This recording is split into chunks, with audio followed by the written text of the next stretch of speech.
Bem, então, para análise do mal de TOF é necessário um banco de dados, como eu falei para vocês. Então, eu tenho a amostra. Eu quero identificar um determinado micro-organismo. Esse micro-organismo, ele pode... Será que esse micro-organismo que eu estou identificando, que eu estou procurando, saber qual que é a espécie, se tiver no meu banco de dados, vai ocorrer uma identificação confiável. Se não tiver, ele não identifica e não vai ter essa identificação confiável. Então, ele fica vermelhinho, por exemplo. Então, os bancos de dados, eles são constantemente atualizados, eles têm alta confiabilidade e exatidão.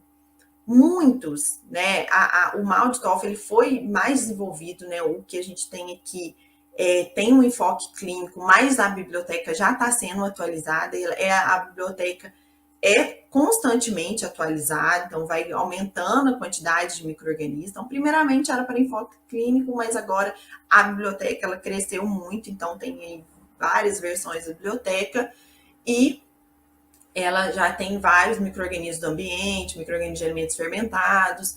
É possível o banco de dados próprios, então é possível criar meu banco de dados. Para isso, o que a gente precisa fazer? Para criar o banco de dados, é necessário conhecer de fato o micro-organismo. Então, não sei se vocês se lembram da análise polifásica que eu falei para vocês, conhecer todo o meu micro-organismo, a partir da colônia, morfologia, fisiologia, GRAM, catalase, fazer análise molecular, fazer sequenciamento do DNA, e então eu ter confiabilidade e conseguir fazer meu banco de dados. Eu posso fazer da mesma forma e eu vou verificando o espectro daquele micro-organismo e eu posso adicionar na minha biblioteca. Então, é possível fazer isso, dá um pouquinho de trabalho, né? É mais fácil usar um banco de dados já existente o software já existente, porém, já se não tiver esse micro-organismo e é um micro-organismo que você trabalha sempre no laboratório, é possível criar esse banco de dados, mas lembrando que você tem que conhecer todo esse seu micro-organismo, né? E os bancos de dados comerciais, é caro, né? A desvantagem é que os bancos de dados eles devem ser atualizados e acaba sendo um pouquinho, ficando um custo maior aí toda vez que é atualizado. Então, dependendo do equipamento, tem os bancos de dados do próprio equipamento. Bem, então o MaudToF ele tem algumas vantagens, né? As vantagens do MaudToF é baixo custo. A gente conversou com a técnica da Bruca, ela não sei se sabia, chegou a conseguir esse custo mesmo de análise de um micro-organismo. Então, em geral, é baixo custo. Por quê? Você faz isolamento do micro-organismo, extração de proteínas utilizando ácido fórmico, etanol, ácido fórmico e acetonitrila, e rápido. Então, em um dia, a gente consegue a identificação confiável, vai chegar a nível de espécie. Então, o tempo não é muito e o custo, os reagentes assim não são relativamente baratos, mas é possível fazer muita quantidade de amostra. Pode ser aplicado em larga escala.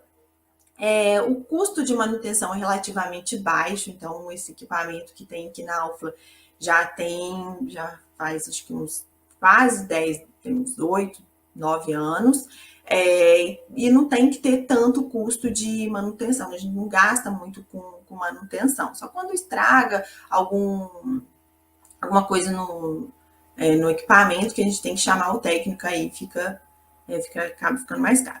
Então, os dados gerados são simples de interpretação, então não precisa assim uma ferramenta de bioinformática para conseguir interpretar, porque nesse caso, para a identificação de micro-organismo, é gerado os espectrômetros de massa e é gerado ali rapidamente a espécie, o nome da espécie do micro-organismo. Tem alta resolução e tem análise rápida, precisa, sensível a misturas complexas de peptídeos.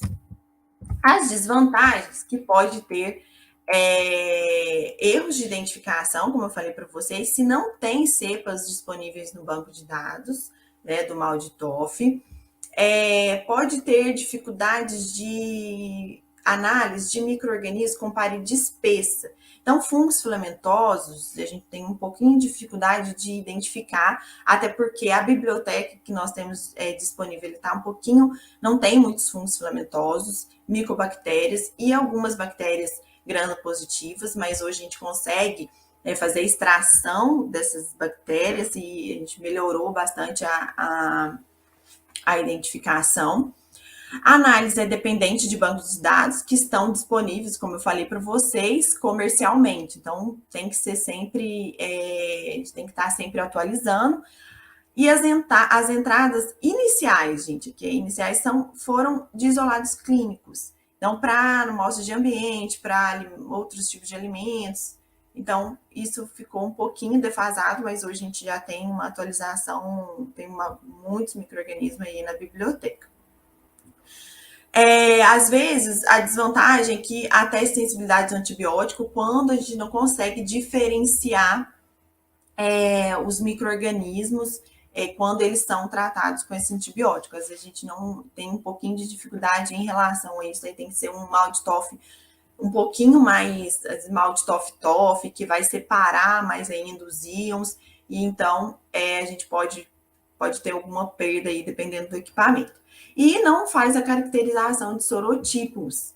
Então, é uma desvantagem, porque ainda não consegue caracterizar os diferentes sorotipos. Por exemplo, sorotipo de salmonela, a gente não consegue fazer essa caracterização.